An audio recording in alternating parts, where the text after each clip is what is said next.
Una bala provocará que un policía comience la búsqueda de su vida. Lo que nos impulsó, a pesar de los peligros, fue la posibilidad de hacer el mayor descubrimiento mundial. En el equipo se encontraba el octavo hombre en pisar la luna. Lanzamiento, despegue iniciado, sistemas OK. Y uno de los agentes de bolsa más ricos del mundo. Juntos planearon resolver uno de los mayores misterios de la Biblia.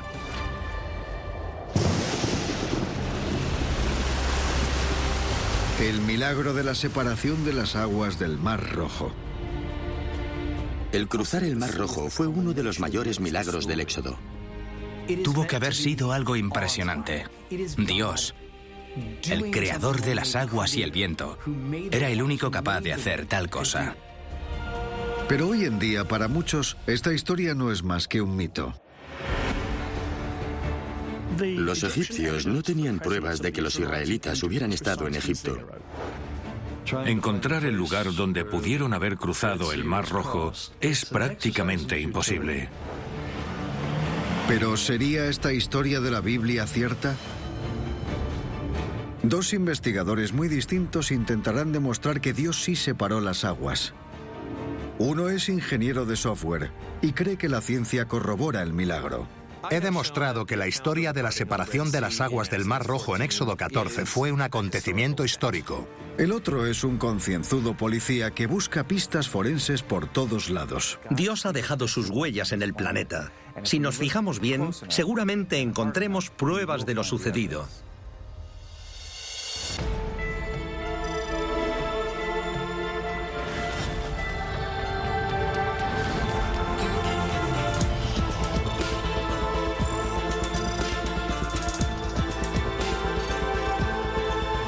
Misterios de la Biblia, la separación de las aguas del Mar Rojo.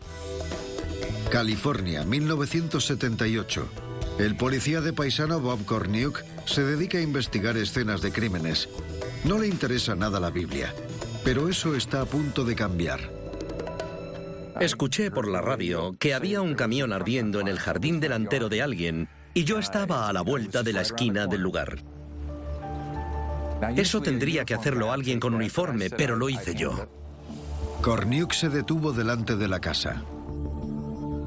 Me bajé de mi coche camuflado, vestido de paisano, con una cazadora. Bajo la chaqueta llevaba una 9 milímetros. Me acerqué hasta la puerta de la casa. Entonces se dio cuenta de que era una trampa. Vi a un hombre apuntándome con un rifle al entrecejo. Tenía una botella de vodka a medio beber en la otra mano y me dijo, ¿eres poli? Le dije, no. Cornuke corrió para protegerse. Pero el hombre abrió fuego. Escuché las balas pasar rozándome la oreja.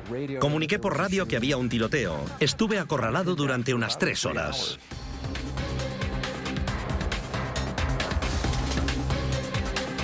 Finalmente el hombre salió disparando. Y Cornuke hizo lo mismo. Tenía el arma toda sudada de agarrarla. Me tiré sobre el capó del coche policial. Apreté el gatillo y disparé el arma con mis manos. Salió una gran bola de fuego. El hombre cayó abatido por las balas que le impactaron en el pecho.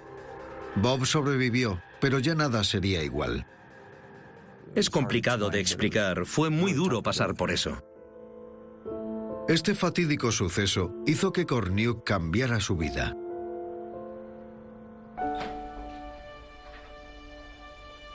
Tras una década de servicio, Bob dejó su puesto como policía.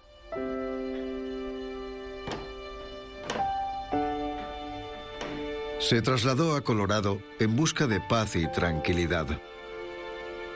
Sentí como que mi espíritu estaba totalmente destrozado. No me había dado cuenta de que la mejor aventura estaba justo a la vuelta de la esquina. Cornuke no tardaría en seguir los pasos de Moisés. Investigaría el milagro de la separación de las aguas del Mar Rojo. El hombre que le inspiró en esta nueva búsqueda fue un héroe estadounidense, el astronauta Jim Erwin. Jim Irwin fue el 8º hombre que pisó la Luna. De los 6.000 millones de personas que hay en el planeta, solo 12 han pisado la Luna, y Jim era uno de esos 12. Jim Irwin fue piloto del módulo lunar de la histórica misión del Apolo 15. Potencia normal, velocidad normal. Para Jim, la misión fue sobre todo una experiencia espiritual. 5 metros aproximándonos. Contacto. El 31 de julio de 1971 pisó la superficie lunar. Vaya, esto es una preciosidad. Irwin pasó casi 3 días en la Luna. Recordé mi pasaje bíblico favorito, el de los Salmos. Levantaré mis ojos a los montes. ¿De dónde vendrá mi socorro? También contacté con Houston. Era un hombre religioso, pero el haber ido a la Luna hizo que su fe explotara.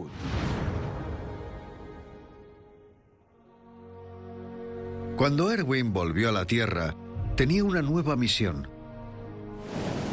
demostrar que la Biblia era literalmente cierta.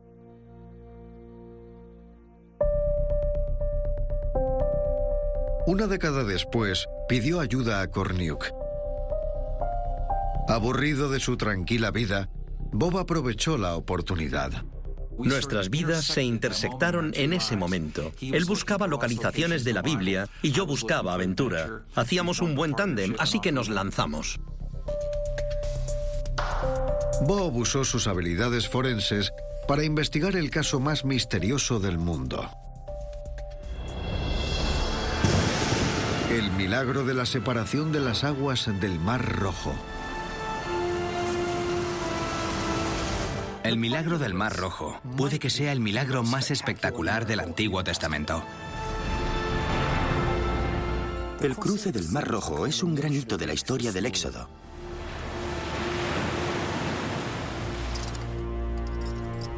La Biblia cuenta que los israelitas pasaron años esclavizados en Egipto. Un día Dios habló a Moisés a través de un arbusto en llamas.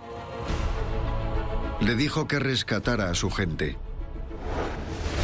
Moisés le pidió al faraón que liberara a los israelitas, pero el faraón se negó.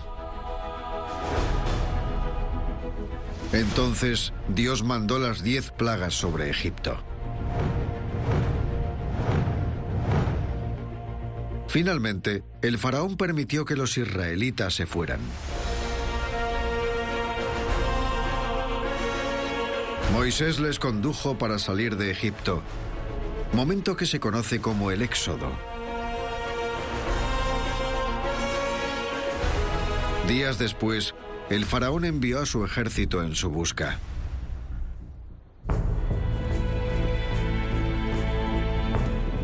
El faraón cambió de opinión y los egipcios fueron tras ellos.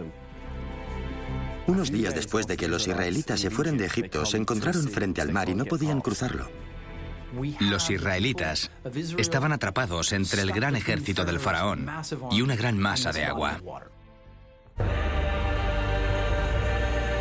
Moisés habló con Dios y éste le dijo que siguiera hacia adelante. Entonces, Moisés alzó su mano sobre el mar. Las aguas del mar se separaron. Según el libro de Isaías, Dios les abrió un camino a través del agua. Los israelitas cruzaron sobre suelo seco. Cuando las aguas volvieron a su ser, se llevaron por delante al ejército del faraón y acabaron con todos. Es una historia increíble. Pero Bob, a través de la arqueología, descubrió que había muy pocas o ninguna prueba de ello. No hay ningún tipo de prueba, ningún rastro arqueológico de los israelitas, ni uno en ninguna parte del recorrido. No hay ninguna prueba de la historia que cuenta la Biblia sobre el éxodo en Egipto. A los arqueólogos nos da igual, tenemos mejores cosas que hacer. Intentar localizar los lugares de la Biblia. ¿Será aquí o será allá? ¿A quién le importa? No lo encontraréis. Es totalmente inútil.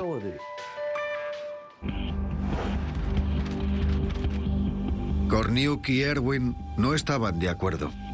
Creían que la falta de pruebas no demostraba su inexistencia. La arqueología está sobrevalorada. Es el estudio de desechos duraderos. Ahora, al estudiar la Biblia, me parece una escena de crimen de unos 2000 o 3000 años y las pruebas se erosionan rápidamente. El tiempo es el enemigo de todos los investigadores. El tiempo es clave en las investigaciones.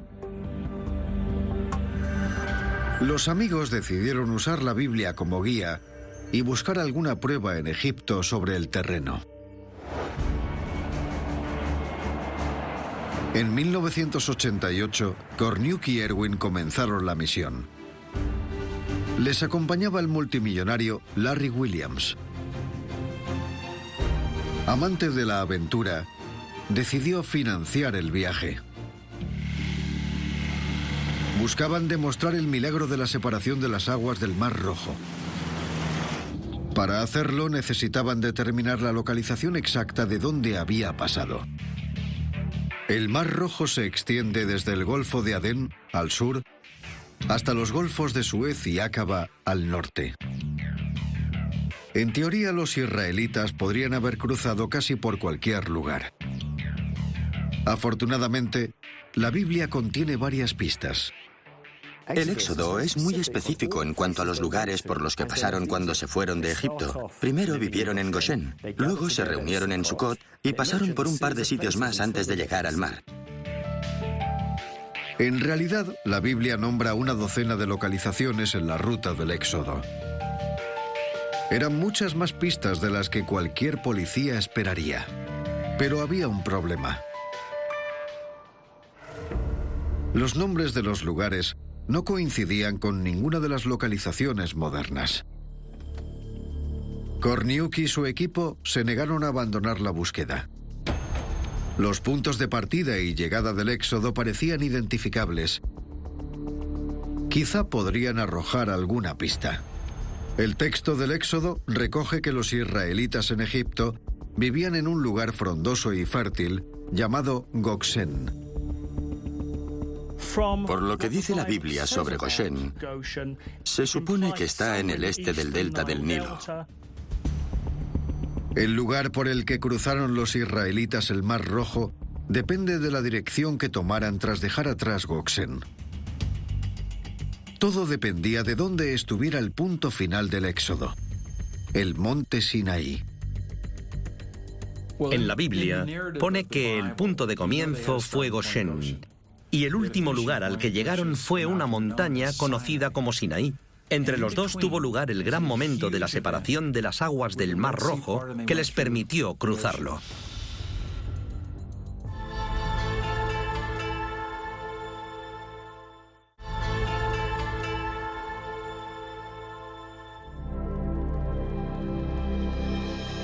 Hoy se cree que el monte Sinaí está en el sur de la península del Sinaí.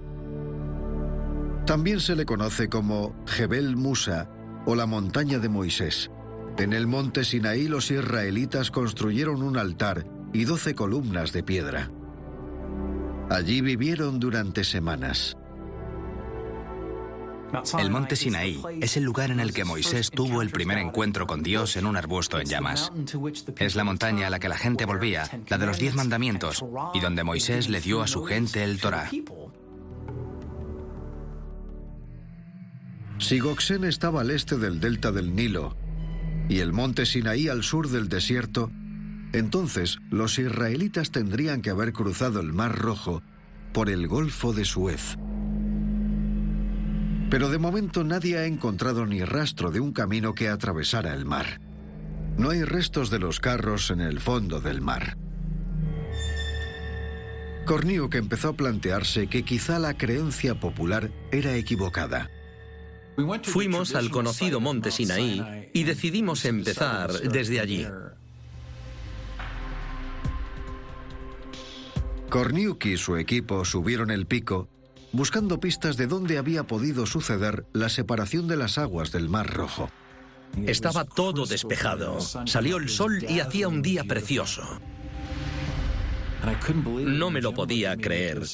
Jim me miró con cara de sorpresa y me dijo: Bob, nada tiene sentido. Este no es el monte Sinaí.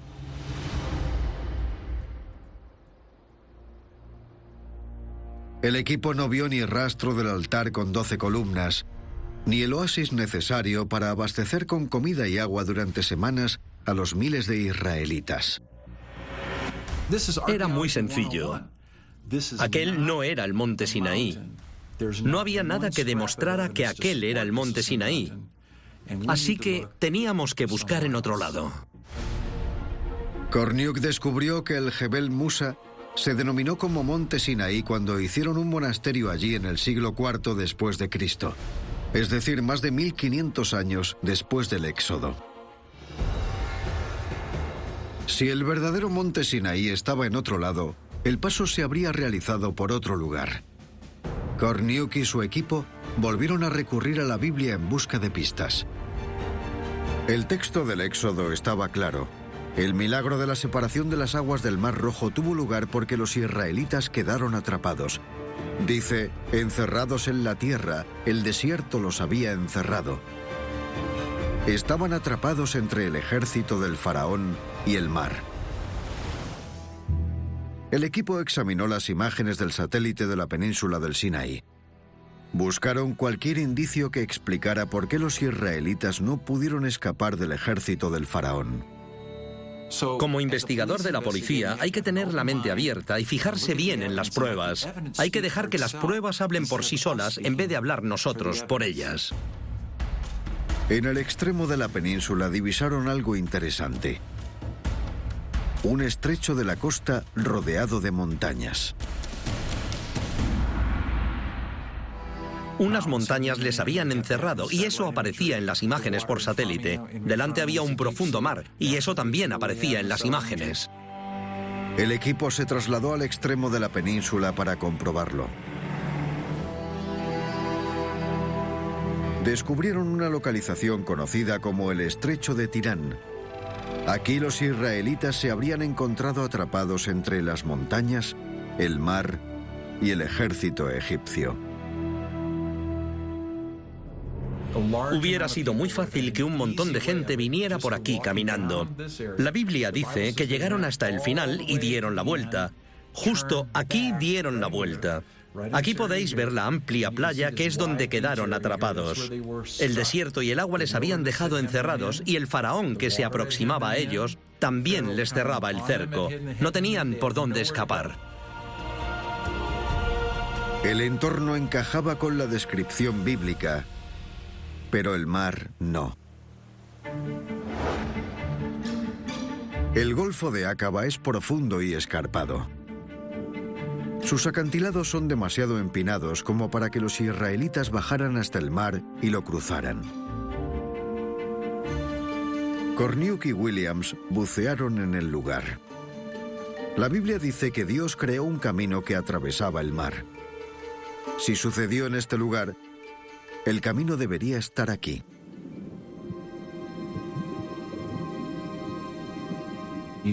Al sumergirnos en el Golfo de Aqaba, vimos que estaba lleno de vida. Es un lugar precioso, maravilloso. Bajo la superficie, Korniuk descubrió algo extraordinario. Un arrecife de coral gigante. Había una pared de arrecife de arriba a abajo. El arrecife estaba justo debajo del agua y aún así tenía decenas de metros de profundidad. Esto era una revelación para Bob Korniuk. Isaías 51, Dios dijo, voy a convertir el fondo en camino para que puedan pasar. Pero había un arrecife bajo el agua, no por encima, estaba justo bajo la superficie. El arrecife iba desde la punta de la península del Sinaí hasta Arabia. Korniuk y Williams buscaron en el arrecife algún resto del ejército del faraón, pero solo encontraron restos de naufragios modernos. Aún así, Bob creía que la separación de las aguas del Mar Rojo tuvo lugar aquí, y no en el Golfo de Suez. Como policía, Korniuk quería encontrar pruebas que lo corroboraran. No encontró nada en el arrecife, pero quizás sí al otro lado del Golfo. Jim Erwin le propuso un plan. Estaba con Larry Williams y Jim Irving, el astronauta, cuando Jim me miró y me dijo: Larry y tú tenéis que ir hasta allí, pero esto es más peligroso que ir a la Luna. Al otro lado del Golfo estaba el desierto prohibido de Arabia Saudí. En 1988, el reino del petróleo no admitía turistas. Pero eso no detuvo a Korniuk y a Williams.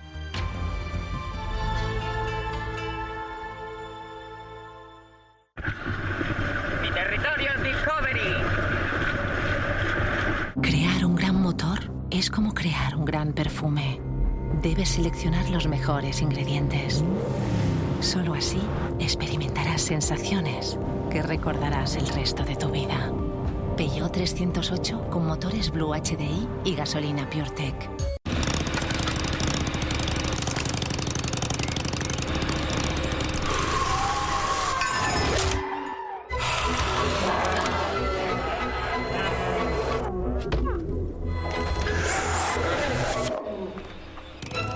¡Halls! ¿Y tú qué respiras? Aquí donde me ves tengo poder. Y mucho. Yo decido que algo se ponga de moda. O deje de estarlo. Le cuento al presidente lo que opino de él y me escucha. Y si quiero, puedo colocar una canción en el número 1. En definitiva, yo decido más de lo que crees. Llega MyCombo de McDonald's. Elige un principal y compleméntalo como quieras. Decide entre más de 200 combinaciones de menú por solo $2,90 o $3,90. ¿Es tu pelo lo bastante fuerte para aguantar esto y esto? El nuevo Pantene repara y protege con fórmula Pro V penetra en el interior y ayuda a repararlo. Para un pelo hasta 15 veces más fuerte. Pelo Pantene.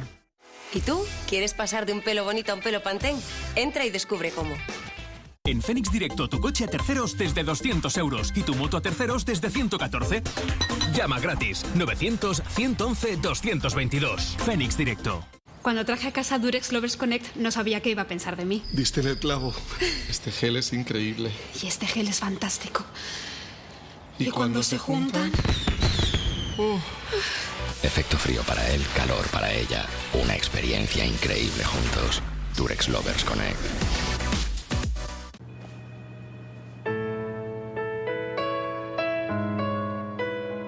Entiéndelo, no eres tú. Soy yo. Y es que los dos super menús Give Me 5 de KFC me lo dan todo. El nuevo chicken hot dog, piezas de pollo crujiente, un delicioso helado. 5 productos por solo 4 euros. KFC. Pásate al desayuno Filadelfia. Ama su delicioso sabor. Ama su textura ligera y siéntete bien. Filadelfia. Ama la vida. Es deliciosa. Y ahora, nuevo Filadelfia sin lactosa. ¿Estreñida? Confía en Dulcolaxo, número 1 en ventas. Dulcolaxo comprimidos lo tomas por la noche y te libera la mañana siguiente. Y si necesitas algo más rápido, confía en Dulcolaxo Microenema, higiénico y fácil de aplicar con una sola mano. Dulcolaxo, contigo, cuando y como lo necesitas. Lea las instrucciones.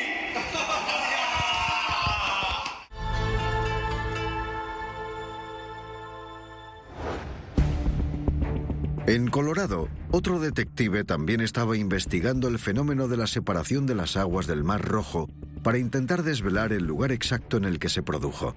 El ingeniero de software Carl Drews creía que Korniuk estaba buscando en el lugar equivocado. Drews, diseñador de sistemas en el Centro Nacional de Investigaciones Atmosféricas, también era cristiano. La separación de las aguas del Mar Rojo es uno de los grandes milagros del Antiguo Testamento. Siempre he pensado que tuvo que pasar. La búsqueda de Drews comenzó en una clase de dinámica de fluidos. Carr empezó a comprender cómo los vientos consiguen mover el agua. El viento puede provocar que suba el nivel del mar. A este fenómeno se le llama marejada ciclónica pero también puede hacer que las aguas se retiren debido a lo que se llama viento de repulsa. No pensé en el Mar Rojo en ese momento. El profesor hablaba de un fenómeno en el que el viento soplaba en esa dirección, digamos. Lo que pasa es que el mar se mueve a un ángulo de 45 grados, así que el viento sopla en esta dirección y el mar se mueve hacia aquí. Entonces recordé que había escuchado y leído algo de eso en el Éxodo 14. La Biblia dice que Dios hizo que las aguas del Mar Rojo se separaran con un viento del este que soplaba durante toda la noche. Karl Drews no es un arqueólogo bíblico, pero eso no le desanimó. Decidió que la separación de las aguas del Mar Rojo fuera el tema de su tesis final de la licenciatura en informática. Lo primero que tenía que hacer es buscar una masa de agua donde un viento de repulsa funcionara. Al igual que hizo Korniuk antes, acudió a la Biblia en busca de pistas. Descubrió que en la versión en hebreo, los israelitas habían cruzado por Yam Suf. Yam Suf normalmente se traduce como Mar Rojo, pero en realidad significa mar de juncos. En hebreo es Yam Suf. Yam significa mar y Suf juncos. Es como una especie de mar frondoso repleto de juncos. Esto era un rompecabezas para Drews. Los juncos normalmente crecen en aguas salobres, pero no en el océano. Un mar repleto de juncos seguramente fuera un gran lago. No parecía tener sentido hasta que me fijé al este del delta del Nilo.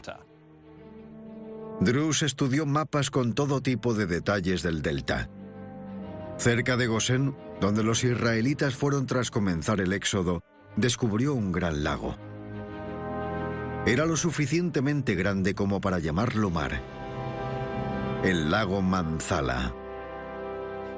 El lago Manzala hoy es una gran masa de agua brillante, repleta de juncos, hasta el horizonte. Si hay algún lugar en la frontera egipcia que coincida con la descripción del mar de juncos, ese es el lago Manzala. El lago Manzala encajaba con la descripción bíblica, pero ¿podría un viento de repulsa haber creado un camino seco en mitad de las aguas? Para descubrirlo, Drews tuvo que elaborar una complicada recreación de la zona por ordenador. No podía saber lo que pasaría hasta crear un modelo oceánico para comprobar los resultados. Para hacer la recreación oceánica, Drews necesitaba poner datos precisos, como el ancho, extensión y profundidad del lago y los ríos que conectaban en la época del Éxodo. Aquí surgió un problema. Intenté saber cómo era la zona este del delta del Nilo en aquel entonces. Nadie parecía tener ni idea. Han pasado 3000 años desde que los israelitas se fueron de Egipto. Los ríos y lagos al este del delta del Nilo han cambiado ostensiblemente. Lo que sucedió fue que en 1860 se construyó el canal de Suez justo al lado del lago Manzala y eso lo lió todo. Tenía que descubrir el aspecto que tenía esa zona antes de aquel entonces. Drews descubrió algo que quizá contenía la respuesta.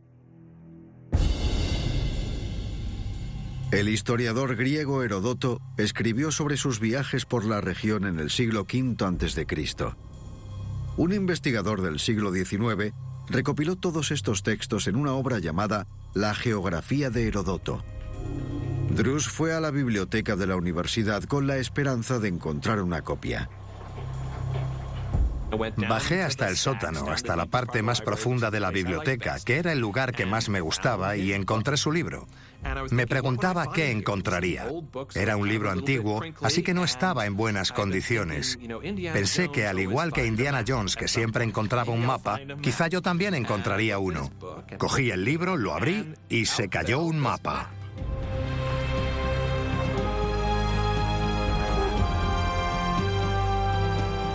Era uno de esos mapas anticuados como los de las pelis. Le eché un vistazo y vi que había dibujado cómo él creía que era el este del delta del Nilo en aquel entonces. En la época de Heródoto, el lago Manzala se llamaba el lago Tanis. El mapa le dio a Drus la información que tanto necesitaba. Pero antes de realizar la prueba, necesitaba una última información: el posible lugar por el que habrían cruzado a lo largo de esta costa de miles de kilómetros. Volvió a la Biblia y el texto ofrecía algunos datos que podrían darnos alguna idea de dónde estaban los israelitas cuando sucedió el milagro. Acampen delante de Pi Hahirot, frente a Baal Zephón, entre Migdol y el mar. Podéis imaginaros al autor del Éxodo diciendo: les he dado 3 nombres, es uno de los 3, tienen que saber cuál es. Si hay 3 posibilidades, ¿cómo es que no han dado con ella? Pero al igual que Korniuk, Carr se dio cuenta de que los nombres antiguos ya no se usaban. No coincidían con ningún lugar de la región, al menos con los nombres de hoy en día. ¿Pero coincidía algo con la época de Heródoto? Drus volvió a estudiar el antiguo mapa otra vez. Miró atentamente la costa y vio una ciudad que se llamaba Magdolum. Al verla me pareció que sonaba muy parecido a Migdol. Si el Magdolum que aparecía en el mapa era otro nombre para el Migdol de la Biblia, entonces el lugar por el que cruzaron debería estar cerca. Al norte de Magdolum, Carr vio una península que podría ser una buena candidata. Este es el mapa que encontré en el sótano de la biblioteca Norlin. Aquí tenemos Magdolum. Si Moisés hubiera estado aquí, entonces estaría entre Migdol y el mar, que es el mar Mediterráneo. Era un punto donde se podría haber producido un viento de repulsa. Carr hizo una representación digital del lugar con todas sus características geográficas. Aquí está el mar Mediterráneo. Aquí está la laguna costera llamada Lago de Tanis. Esta zona de aquí tiene un par de lagunas poco profundas que se formaron en la boca pelusia del Nilo.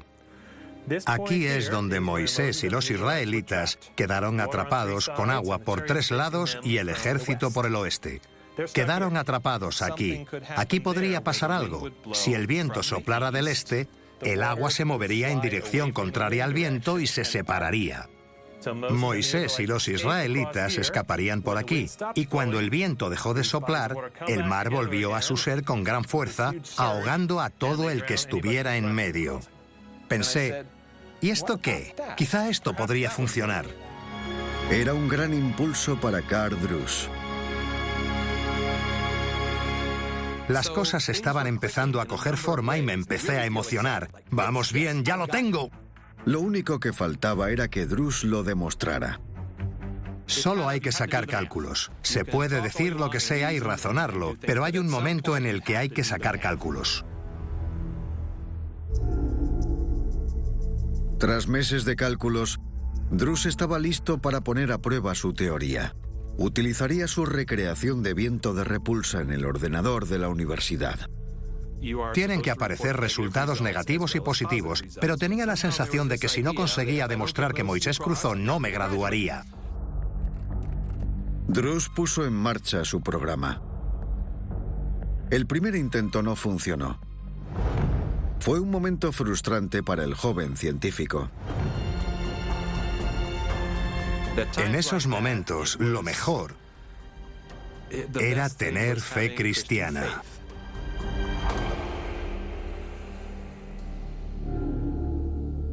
Bob Korniuk también tenía fe.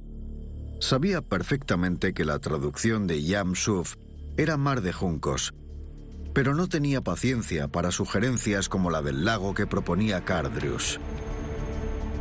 Creía que la Biblia estaba clara, que se trataba de un mar. A mí me parece que la gente se equivoca con lo de mar de juncos y todo eso. La Biblia dice que los egipcios se hundieron como piedras en un mar agitado muy profundo. En 1988, Bob y Larry Williams viajaron a Londres para seguir con su investigación acerca del milagro del Mar Rojo. Los arqueólogos decían que no tenía sentido, pero Bob estaba decidido a continuar investigando su teoría del lugar de paso del Mar Rojo en el estrecho de Tirán. Para conseguir pruebas, tendría que ir hasta el Golfo de Aqaba y entrar en Arabia Saudí. El problema era que Arabia Saudí no le permitía la entrada. Para llegar, Bob tuvo que hacer algo que iba en contra de todos sus principios como policía.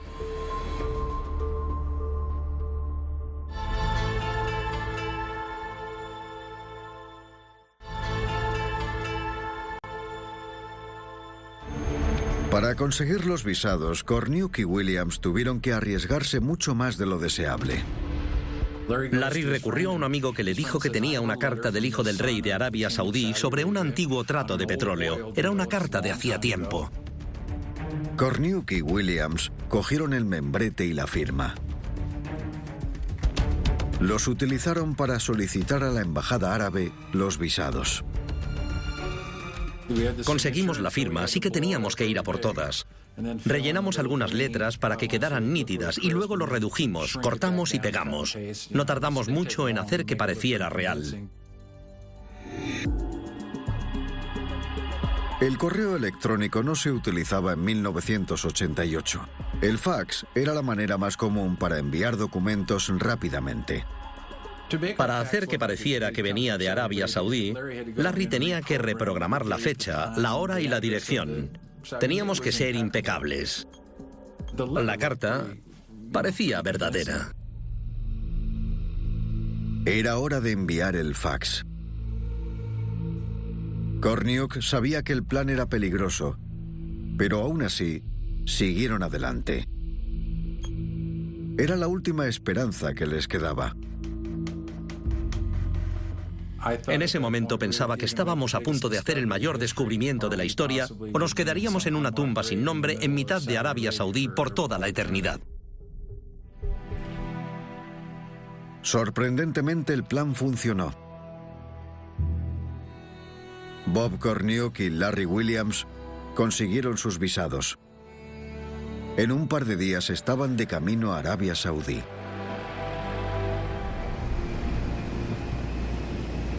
Los dos amigos viajaron a Tabuk y se dirigieron hacia la costa. Creían que la separación del Mar Rojo había tenido lugar en el estrecho de Tirán.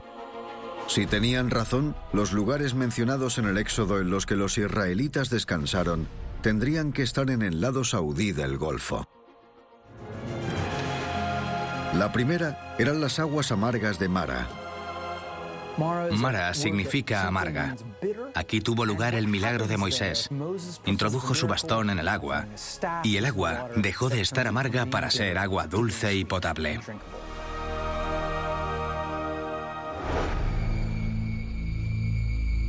La segunda localización eran las 12 fuentes de Elim. Era un auténtico oasis, con 70 palmeras y 12 fuentes. Corniuk y Williams pasaron la noche en el lado saudí del estrecho de Tirán. Esta era la playa en la que Corniuk creía que los israelitas habían llegado después de que Dios separara las aguas. A la mañana siguiente, los dos amigos pusieron a prueba su teoría. ¿Serían capaces de encontrar las aguas amargas y las 12 fuentes? Saqué la Biblia y ponía que tardaron 3 días en llegar a las fuentes amargas de Mara. Sacamos nuestro odómetro y nos propusimos recorrer unos 30 o 40 kilómetros al día siguiente. Allí deberían estar las fuentes amargas de Mara. Corniuk y Williams atravesaron el árido paisaje. A 33 kilómetros, descubrieron una zona llena de palmeras.